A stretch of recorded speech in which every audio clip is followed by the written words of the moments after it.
What up, brother? Hey, man. How you doing, man? Good, man. Yeah. How are you? I'm doing good. Yeah? Doing good, yeah. I just got my Carl Jung book in, so I'm going to be reading that. Yeah, I'm going to get a little bit of read on before school starts. School starts next week. Holy shit. Still soon. Yeah, still That's feeling real confident. I'm feeling confident about it, you know? Yeah. Yeah. That's good. Mm-hmm. That's good. Well, it's like this whole semester is that's all I'm going to have to focus on, you know? That and the show, obviously, but the show's going so well, man. The show's going great. Yeah. Yep. How are you, man? I'm good, man. Kitchen coming along? Nothing. Yeah. No. Slow going? Yeah, slow going. Yeah. Yeah. Getting ready to go to Florida. That's about it. Oh, yeah, that's right. You're going to Florida. Man, it should be a good time. Yeah. Hot weather. Yeah. COVID Central. Oh, I guess. I forget about that. Yeah. That's scary. Yeah.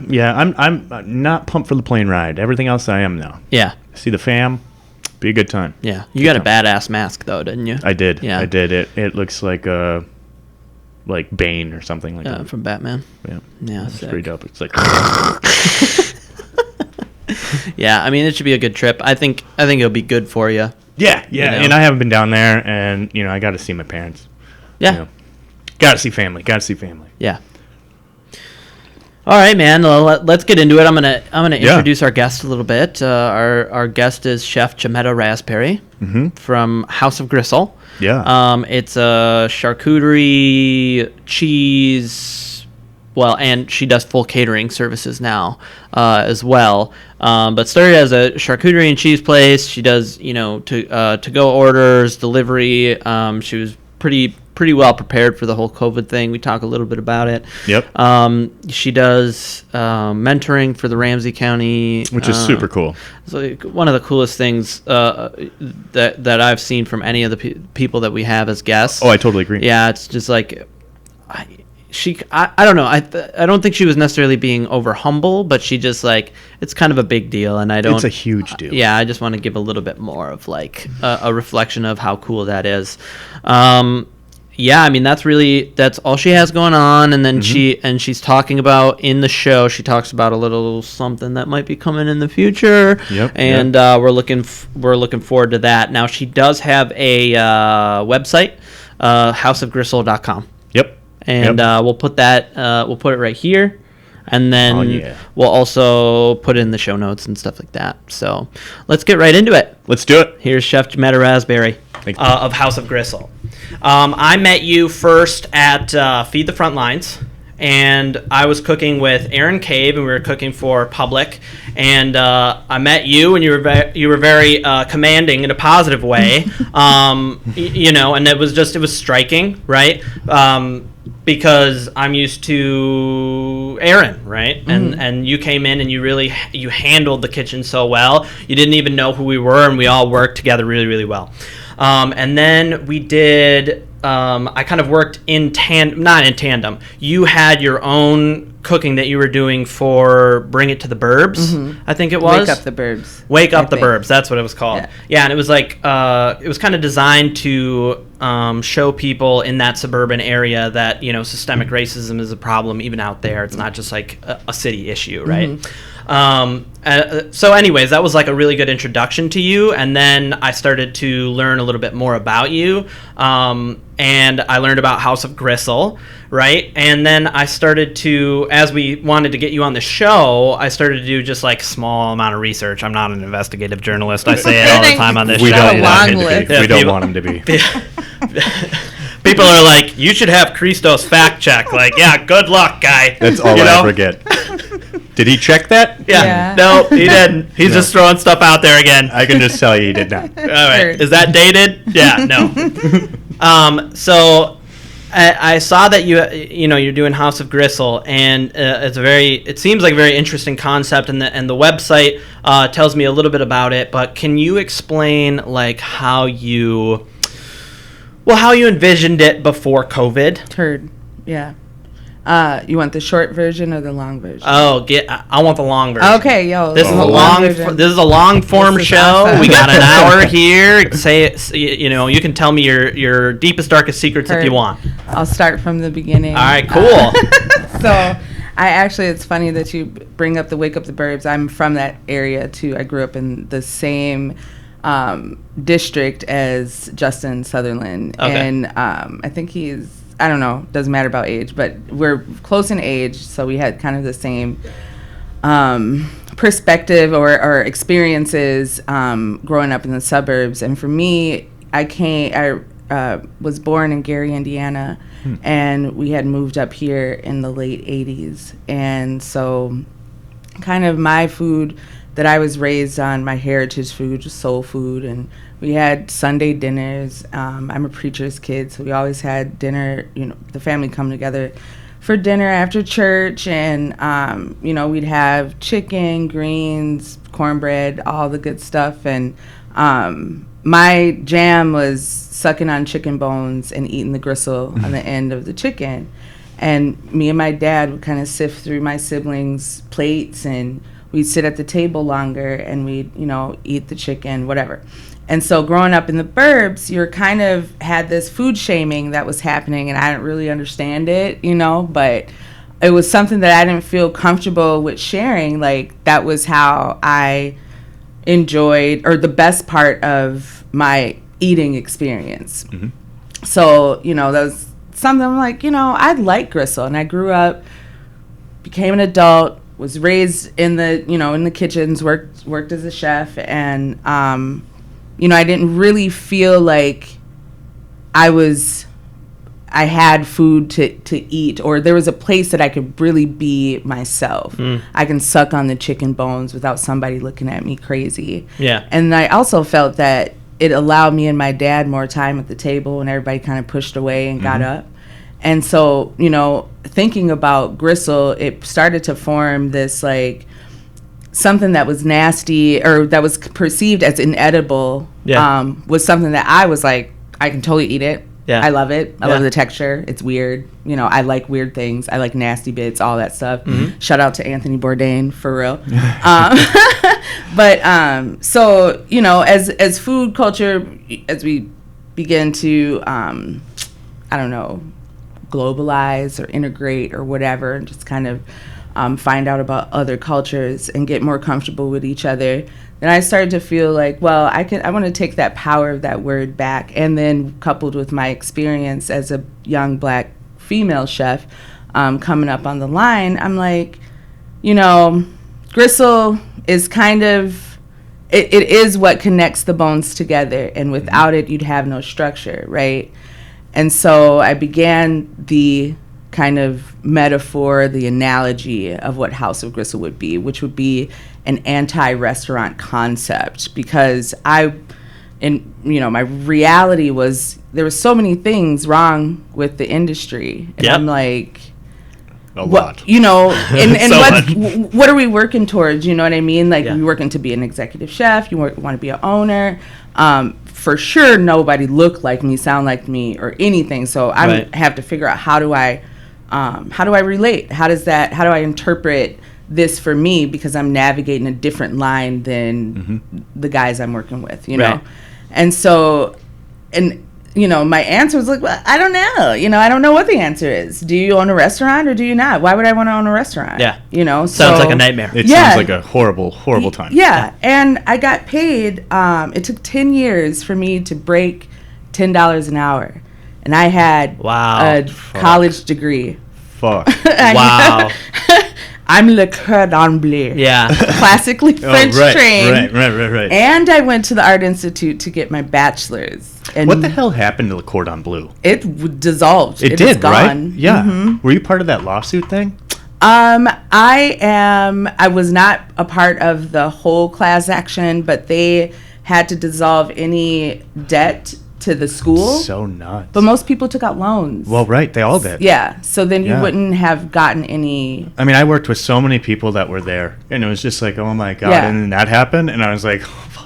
Yeah. Like, thank God. And it was this whole, story of bullshit. Like, well, this will get you. Oh, and it was all bullshit. Yeah, man. People would come in because they'll fill your head with that, and then they'll come in and they'll be like, yeah, so I'm ready to like run the joint, and it's like no fault of their own, but we're like, look. Yeah, you know. that's so. right. And it was sad though, because Yeah. and to be honest, when I'd look at resumes, and I'd see Le Cordon, they wouldn't be my first choice. No. Because of it's just like, shit, dude. Like, do you even have line experience? Yeah. You know, at the Art Institute, I thought was a better program.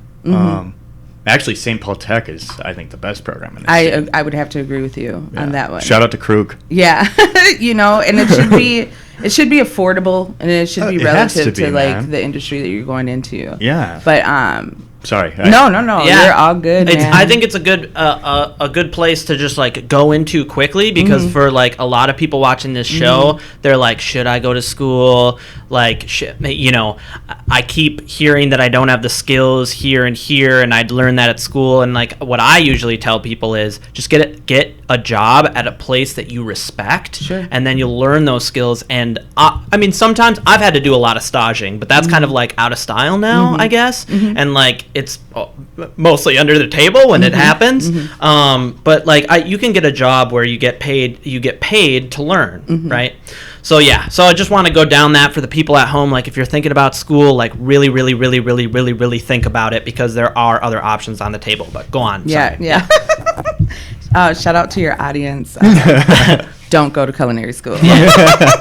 That'd be my advice, and I would, you know, I want to do society a service and just tell the truth. And I'm not sure it's a good idea with where this industry is headed. Well, I think there's a lot of work that needs to be done in the background. You're better served trying to structure it business-wise, you know. Yeah. So, anyways, yes. So I was staring down the barrel of $55,000 in student loans and making $10 an hour, and I was a single mom of 2 kids and working garde-manger.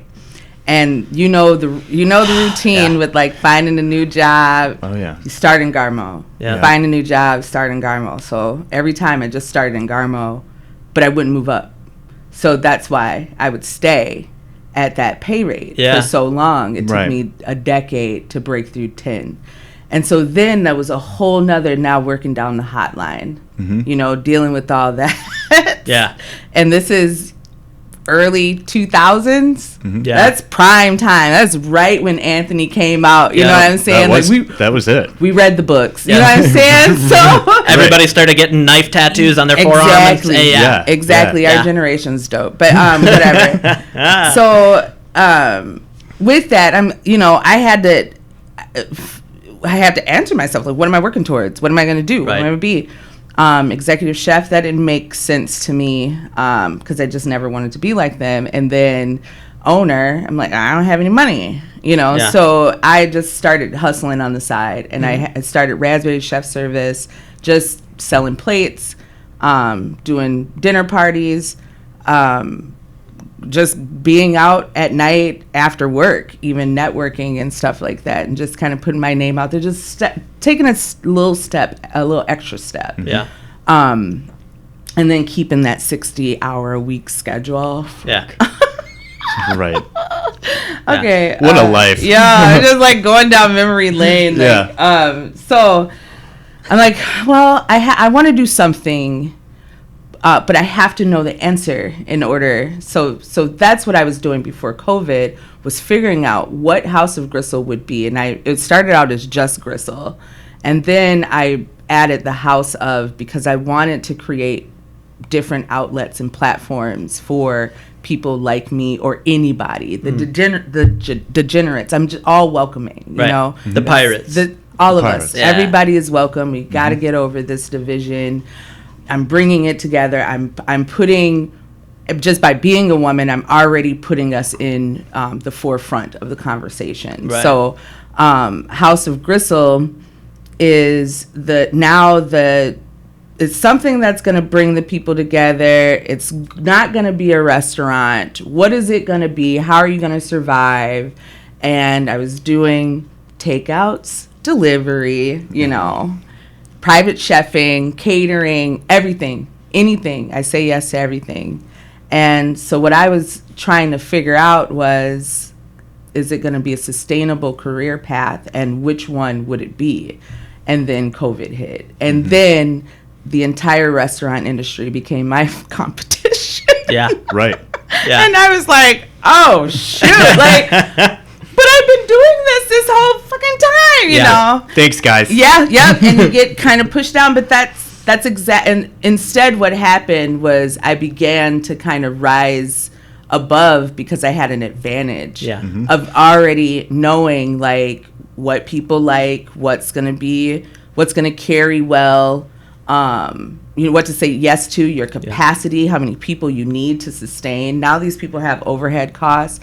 Restaurants have overhead costs. I don't. So I was able to pivot my business to in-home. I was just working out of my apartment doing charcuterie boxes.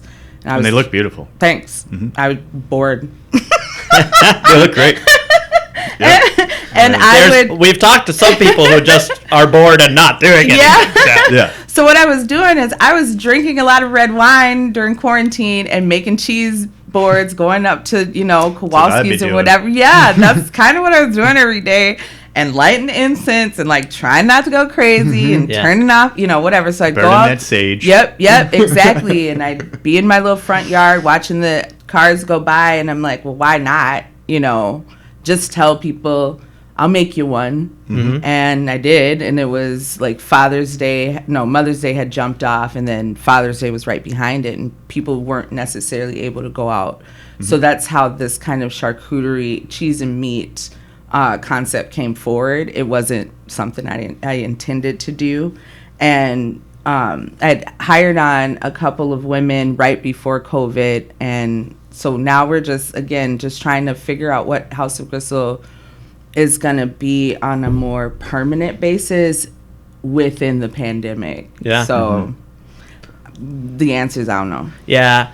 Yeah. I mean, it changes day by day. We hear that from everyone. Yeah, it's a catering company. Yeah. They're like, how dare you ask us this question? You know? Do you have any idea? I have a straight line to Governor Waltz. Like, yeah. You know? Like, no, I feel that. I mean, it's very things are changing so rapidly, and we don't know what's going to happen with the second wave, and what's going to happen in the winter, and can we, you know, build plastic bubbles around each table, and which then, I think would be dope. Yeah, it would be dope. I don't see why not. Yeah, have you guys ever seen that movie Bubble Boy? Yes. Right? Yes, I think have. everyone should just be in bubbles. You know? There you Keep go. it real. My best Walking friend tells around. me that almost every day. She's like, I'm just going to wrap you in bubble wrap. I think it'd be good. Dangerous. In these streets. So do you have a brick and mortar, or No. So I'm sharing a kitchen with the French Hen. Oh, I'm really? in their basement just squatting. That's why you have, that's your location for pickup. Yeah. That's awesome. I saw that, yeah. Well, that's awesome that you can make that work, because then, you know, like you said, you don't have overhead, Right. Like, or the overhead's less. I don't know what I'm not going to go into the deep financials of your situation. No, we won't go there. You know, like, well, I hope nobody's watching this. You know, you just every licensing bureau just like hits you with cars. You know, oh god.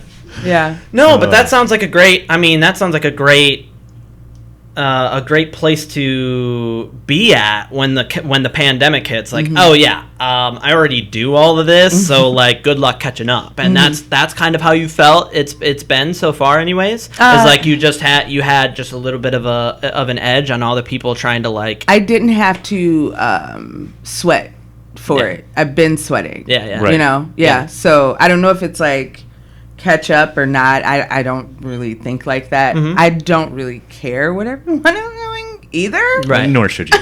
You know, I'm trying to literally sustain and figure out what that means. And I've picked apart the food service industry for years now. Good luck. Like, and it's an endless wild. abyss. It's a vicious beast. Yeah. It's wild. Yeah. So because we're so independent, our best restaurants are independent restaurants, in my opinion. They're going to be unique in their business structure anyways, and their customer and their demographic and things like that, where they're placed, where they're at, it's going to work for them. So it wouldn't behoove me to model myself after anybody else. I'm just thumbs up, good luck. Yeah. See you on the back Good end. luck. Yeah. That's kind of what we're doing. Yeah. I mean, everybody that we have, not even the guests that we have on here, but like the places that we talk about, it's just like good luck, dude. Yeah. Like, oh, you're opening an only inside restaurant right now. Yep. Sick, dude. Like, man, I really hope that works. It's gonna be great for you, Man. Yeah, I don't know what to say. Like, do I get my RIPs ready? Just like, Well, just like, right. told you so, Yeah. or just like, oh, It's you know, just- I'm taking bets. No, I'm not doing that. Actually, I got a good bookie. We have a pool going. Yeah. No, that's for sure.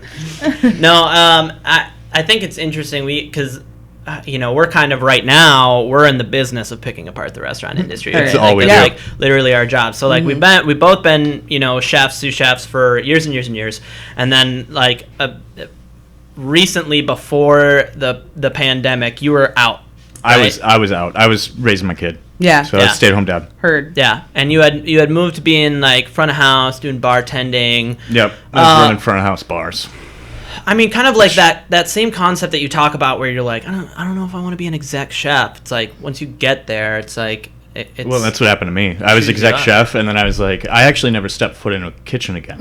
Like that's how I got. I was like, to this I day, still right? have not. Good for you. And I ran bars, and I'd come in, I'd be like, okay, I'm running your bar. I'm not going in your kitchen. Like if you need me to go What grab if you some need food, lemons or something? nope, not me. You're like, not me. "Not going Somebody in else can do there." it. Yeah. I put But in it was my so time. traumatizing for me. It is traumatizing. You know what I mean? So It's like, real. but I love restaurants so much that I had to find my place. And I mean, it just so happened that I'm really good with liquor, and I Yeah. love liquor. Yeah. So it's like, oh my god, this is the job. And then I had a kid, and I was like, well, shit, I can't be out till like fucking 3 a.m. Yeah. trying new drinks. Well, and like for me, it was like I went through this. I think you talked about it a little bit in your explanation, but like I went through this period of time of like, what I really love about cooking, right? I think that the personal journey for me kind of ended up like being this hard look at the industry, right? Like, do I love cooking? Do I love basically like painting on a plate, or is there something like more to it? And then I started working at places that did hyper seasonality and locally sourced ingredients and farm to table, and I started getting these kind of like pictures of like what it could be, right? Like in a perfect world, that Christos breaks the pig down himself, Christos world. and like makes the charcuterie himself, and it's like, but that is like really what I wanted, and it's just like so far from the picture of reality that I started being like, I'm pretty much done with this. Like, and it was the only skill that I have, right? And like, like you said, you were so far in debt that it's like, no, this is what I do, right? For me, I didn't have the debt, but it's like I had put in decades of free and cheap work, and it's like this is my passion, this is what I love. So I tried to find something. We talk about it on the show as restaurant adjacent, right?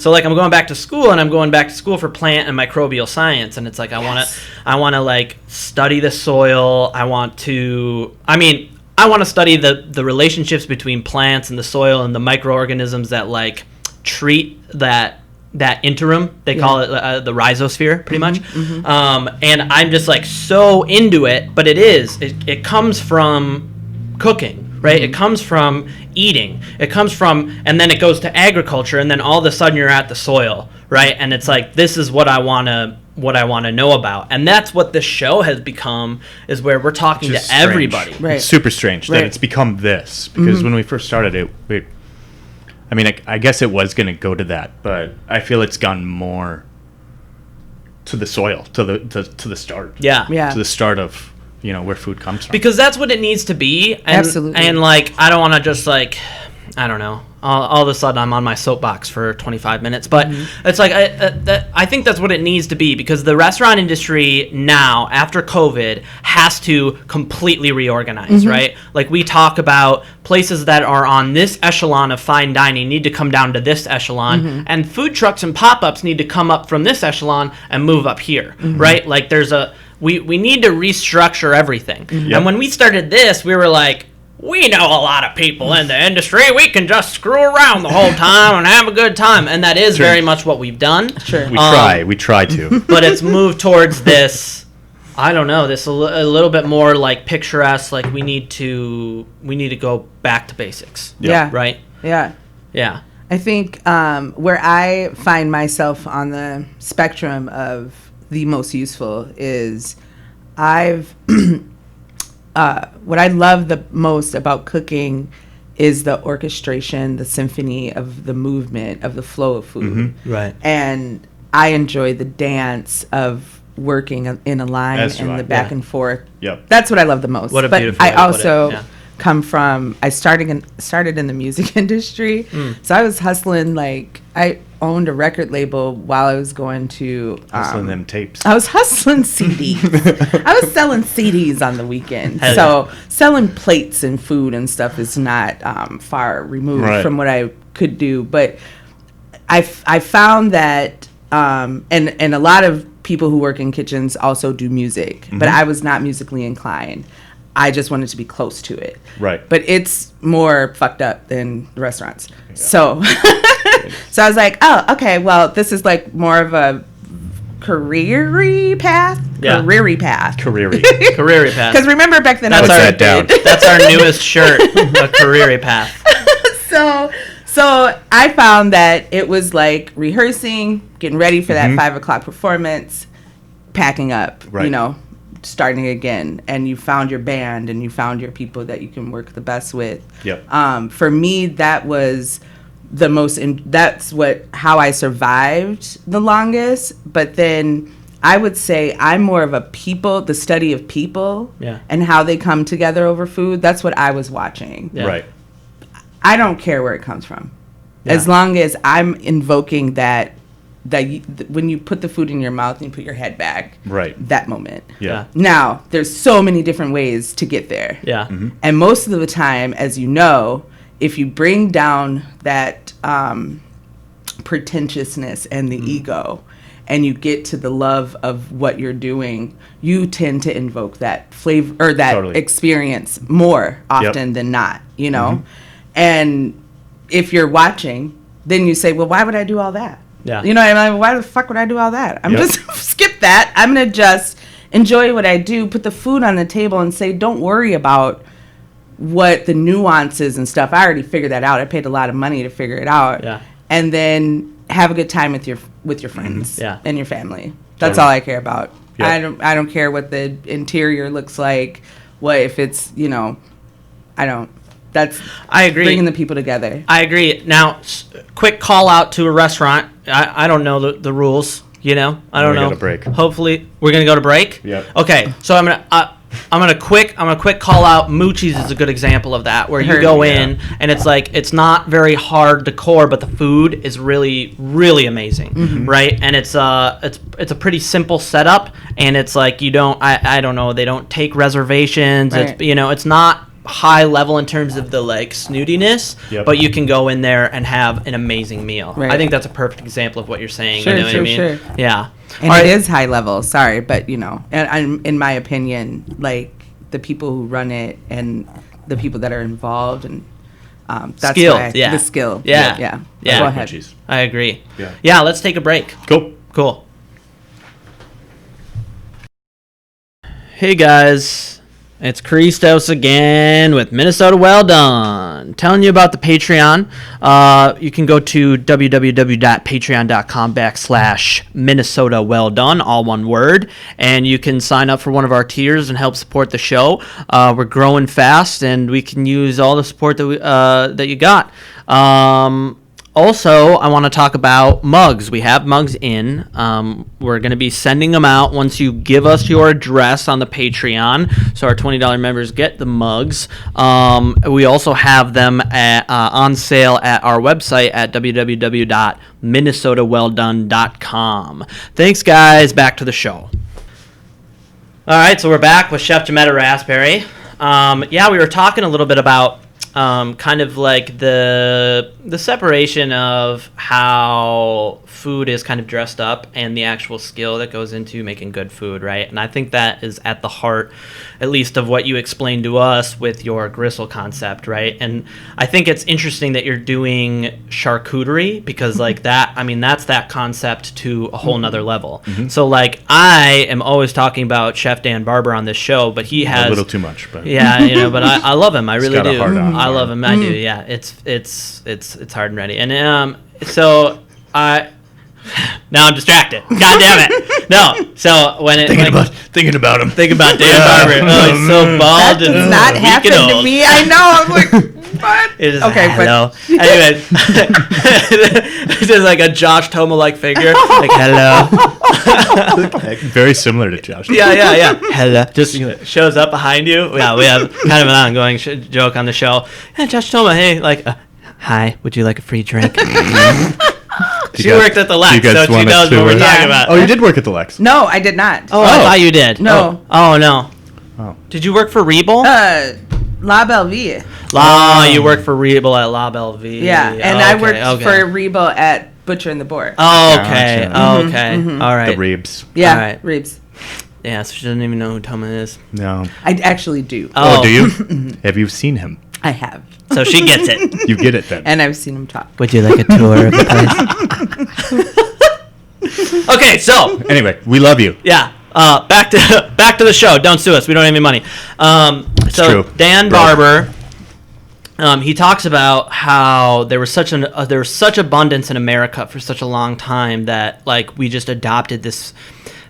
He doesn't say it's a food culture, but we adopted, for lack of a better word, a food culture that revolves around getting a big piece of meat and, just like not really dressing it up at all. And that's something that like I am super into of like, one of my favorite things in the world is head cheese, right? And like charcuterie, bresaola, and the use of everything on the animal is so important to like everything that we've looked at, right? All this farm to table stuff, all this like we're gonna get it from this farm. It needs to have that outlook on it, or it won't work.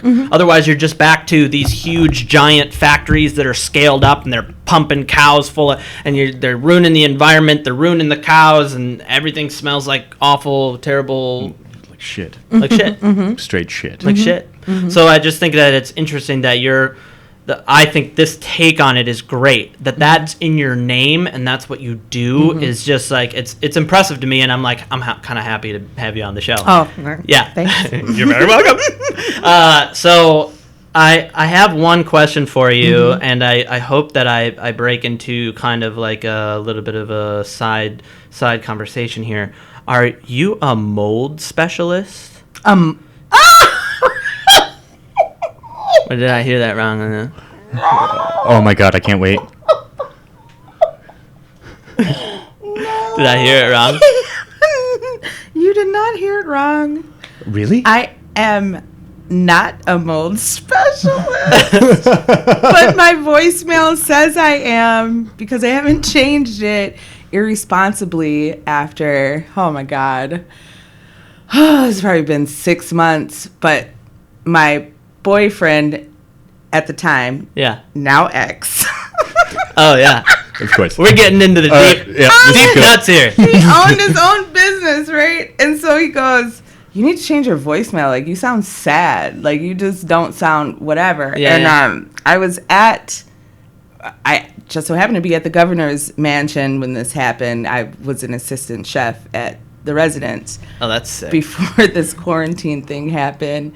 And he had some mold in his garage. Not the governor. I was The gonna say, wow, ex-boyfriend. that's really awesome. Yeah. Had Man. mold Well, what are you doing, in buddy? his garage. Sends me a picture, and I Googled it because technically I'm a millennial. Yeah. So I know how to whatever. I'm just like You know how to learn. and he's Know not how to use that. Google. He's older. Yeah, so I'm like, just Google it. I Yeah. don't know.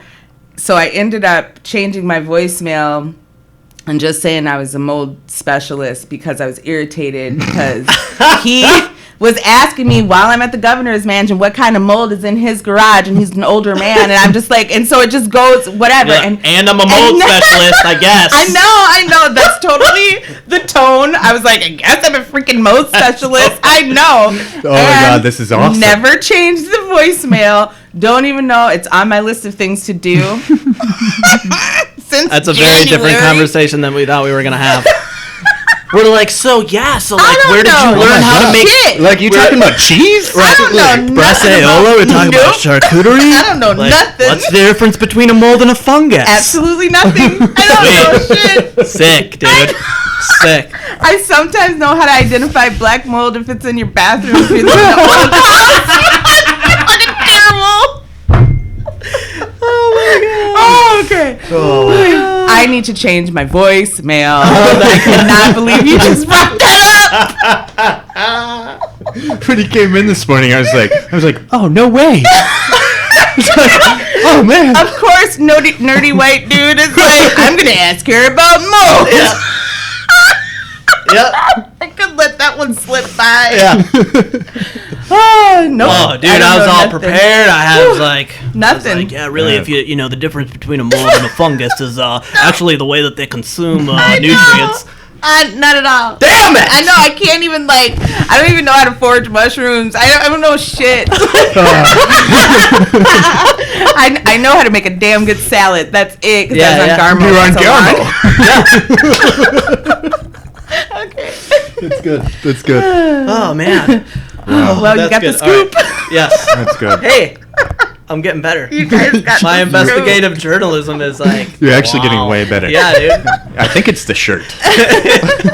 Dude, this is from Banana Republic. That's a nice shirt. Dude, this is from Banana Republic. Nice Do you know how balls of steel you have to be to name your place Banana Republic? Mm-hmm. That's like if I opened a clothing store called Abu Ghraib. You know what I'm saying? Banana hammock. Like, yeah, we're just going to name a store after, like, a jingoist policy that we had for over the last... Yeah, we disenfranchised an entire continent, but we make flowery shirts. It's so ridiculous. It's super flowery. I love it, dude. It's actually the shirt that I'm wearing in my Insta, profile pic.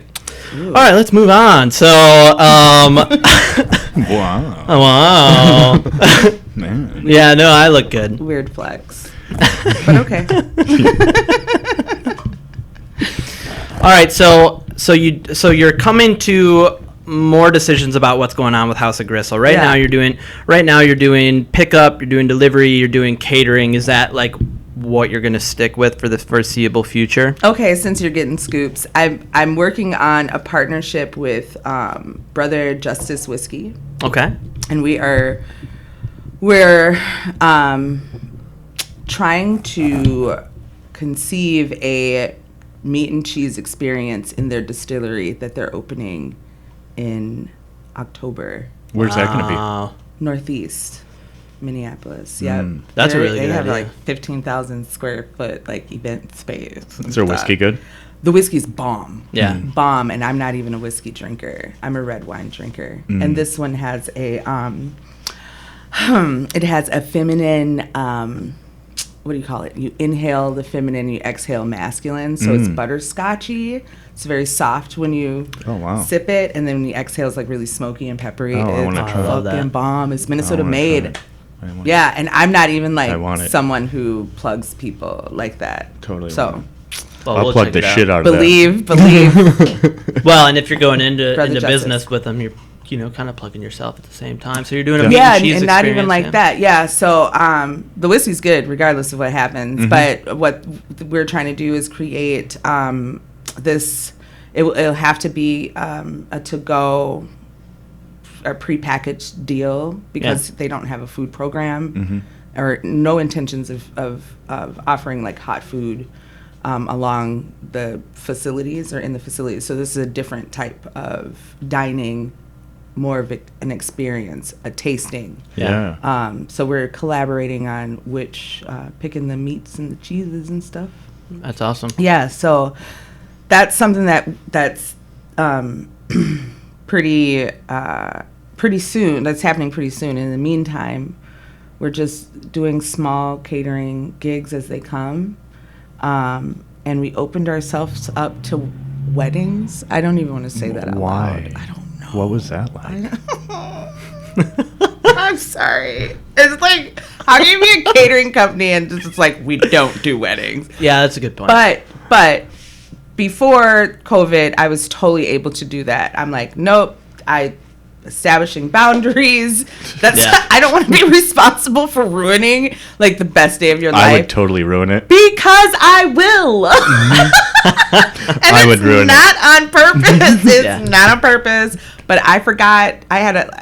When I catered my first wedding or whatever, like, you're the event chef. You're on it. I was on it. Yeah. I was on everything. I had a checklist and everything. It was a corn roast reception 2 hours away. I think about 250 people. I forgot the corn. I forgot the corn. That was it. I was 2 hours away. Sick. How do you tell someone that? So It anyways, went bad on the way here, you know? Yeah. So someone brought the corn. I had to and- go do some mold specialist stuff. Yeah. Yeah. There was a special kind of mold on your corn. I'm a specialist, so. Yeah. I just, once you start getting into those bigger numbers, 50, 100, not even 50, 100, 200, 300, you have to compromise the quality. Like, that's just the formula. Oh, yeah, for sure. It's just math. Yeah. And for me, I didn't want to do that. I want to be responsible for compromising the integrity of food just because you're trying to serve 500 people, and I don't specialize in that. You know, I know how to do it. Everybody can rock it out.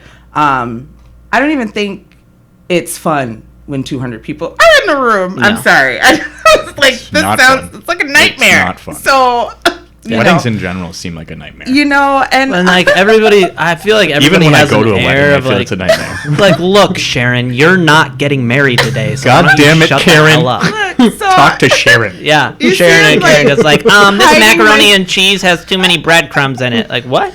yo. Get out of here, dude. Yes. The Yeah. green beans have too many almonds. Yeah. Oh, yes. We didn't even. You look at Seth. We didn't even put almonds in the green beans. It says almondine. So after COVID, because I'm like, what? I guess I just opened it up to weddings, and they've been respectively about 20 to 30 people so far. Oh That's yeah. good. Yeah, Hell Really yeah. good. Yeah. but next year it's not looking too hot. They're calling. They're Yeah. calling. Yeah. Their winter's coming, and then weddings are coming after Yeah. that. So, And they've all been like backdated because they probably had them planned this year, Yeah. and then they're like, COVID happened, but we need to tie the knot. God, that sounds and then they awful. have more time to save, which then, I don't know. So now I'm just like, yes, I'm doing weddings because Yeah. I might be on a yacht by next year. I don't know. I've got big dreams. Hey, so Right. manifest And you got it. manifest it. You Like, know? my kids, to put things in perspective, both of my kids are in college. My daughter, which is my youngest, she leaves. What's today? Thursday? What? It doesn't I have no matter. idea. It's podcast days. Yeah. She leaves on Friday for college, and now I'm like free. They call it empty nesting, right, Wow. or something. How you feeling? I feel great. I'm like reorganized. I'm already putting her bedroom into an office. She's helping me do it That's before cool. she leaves. Yeah. you Oh, know, that's actually really so nice. you That's just cool. really know where things are placed while you're away. Yeah. And they're not movable when you come back. Right. Things like that. So Right. we're just establishing our space and whatever. But Right. You better make it work. You're not coming back. I just like, yes. Your bed sheets are in the trash. That's really what happened. Yep. It's just like, yep, we're a good trip to Goodwill today planned. But so I have more time, more space, more. I like my energy and adrenaline is through the roof, way more than that struggle bus of being on the line. So I don't even know what I'm even talking about. What question? Am I answering a question? No, we're No. lost. Okay, cool. We're just lost. We're just talking. Man. I'm just doing stuff. So weddings, all that stuff. Yeah. So A lot of energy. Decided to do weddings. yeah. Yeah, we're just talking about what the future of House of Gristle is. You know. Yeah. Here, I can even Okay. I can even switch it up because there's one question that I wanted to ask. Yeah. I'm somebody who's been behind bars a lot, and I saw on your website that you do mentoring for women through the Ramsey County Correctional Yeah. Facility Culinary Arts Program. Can you tell us about that? Because I mean, for me, it was like, You've been behind bars a lot? Yeah. A lot? Yeah, let's just, I'm sober now. He's a sober dude now. I know, I don't look it. Everybody goes, oh, yeah. You're like, wait a second, this white guy? Even there, it's like, he's in solitary again? Yeah. Yeah. Like, how dare you say Marco Pierre White is the best chef ever? All right. No, I want you to tell me a little bit about the program. Yeah. Because I don't know what that entails. Cool. I have been to jail before. I wouldn't call it a lot. But I was definitely like, oddly enough, like I embrace being the chef life. Like that was me. I can rock out. Like, oh hell yeah, I love it. And with that comes the everything closer. We call it slang and embedding. With that comes death. Yeah. But rock out. So I've had my fair share of run-ins as well in my 20s and just kind of whatever. So I found out that there was a culinary arts program in Ramsey County, and they were just calling in people to just talk to the ladies. And they called me 2 years ago to come and talk, and I'm like, hell no. Yeah. What? Voluntarily walk into a jail? No. Plus I'm black? Hell no. I was like, nope. I'm not going in. I'm not going in because they're not gonna let me out. Mm-hmm. I legit was like, something's gonna happen. Yeah. Because that's every time it happens like that. They'll lose you for a couple months. Yeah. Yeah. I mean, I'd be minding my black ass business, and all of a sudden there's a warrant out for my arrest. Yeah. And I'm like, what did I do? I didn't do anything. Anyways, but totally possible. Not out of the realms of reality that I'm just like, I'm not voluntarily walking into this thing. So and I didn't even know where I was going. I didn't even know where Ramsey County was at the time, like what the facility looked like. I do. And so I do too. And so when I got there, I was like, yeah, it's the last one I walked out of. Yeah. Because I was in Dakota County and they don't have a women's, and they transferred me to Ramsey County in Anoka. Where was Anoka at the time? I have no fucking idea. Yeah. And I still don't know where it is. How was I going to get home after that when they released me? I still didn't know. There was no money, no bus, no nothing. Mm-hmm. So I'm driving to this place, and I'm like, oh, hell no. I'm really not going in. Yeah. But anyways, I went in, and then I'm at this table. Now I had started my business, and the first question was like, how are you going to help women that look like you? And I turn around and I look at the industry, and I look at all the places I used to work, and I'm like, there's nobody. Where are the line cooks? Where are the little black girls? Where they work? Why are they not? Right. They don't want to work? I don't know. I'm like, they don't exist. A quick question. Do you think that's because they don't want to, or do you think that's because the restaurant industry doesn't support them? The restaurant industry does not support them, and there's data to support that. Yeah, I just want to say that clearly. Yes, yeah, it's not like they don't want to do it. No, they do. And so I walk into, and there's a big table of women that look like me. They're in jail. Yeah. They're busy, and I didn't even think about that. And I'm like, yeah, I've been in jail. I got wrapped up into the probation system, not having a license, having to take the bus I had to take the bus to Butcher and the Boar from Egan every day and be there 2 hours early. Sorry, cat's out the bag. Yeah. But I was there early. And because I had to get my prep done first. I had to make sure my prep done was first before the guys arrived. Yeah. So I didn't get pushed out the way. Or I got my produce first, whatever. Anyways, went through all of that. And so I'm looking at these women, I'm just like, shit, they're in jail, and they don't have anybody to talk. So I just started rapping with them. I'm like, I'm not really doing anything spectacular. I'm just out here kind of trying to figure it out. I don't have a brick and mortar. I don't have a place. But if I did, I would totally hire you. Yeah. So I'm talking to these women, and most of them work in fast food. And so I just told them, why not? Why not go to a restaurant that you want to work at? Go a high caliber restaurant or whatever. Yeah. It doesn't matter. Elevate. Just elevate. Yeah. And they're like, what? That's a possibility? I'm like, hell yeah, it's a possibility. Yeah. Do you know what's there? Yeah. Like, girl, you would like literally thrive, Yeah. you know? And they didn't know that. Nobody was telling them. So, And that's really weird. yeah. You know, to even hear that. It's like, what?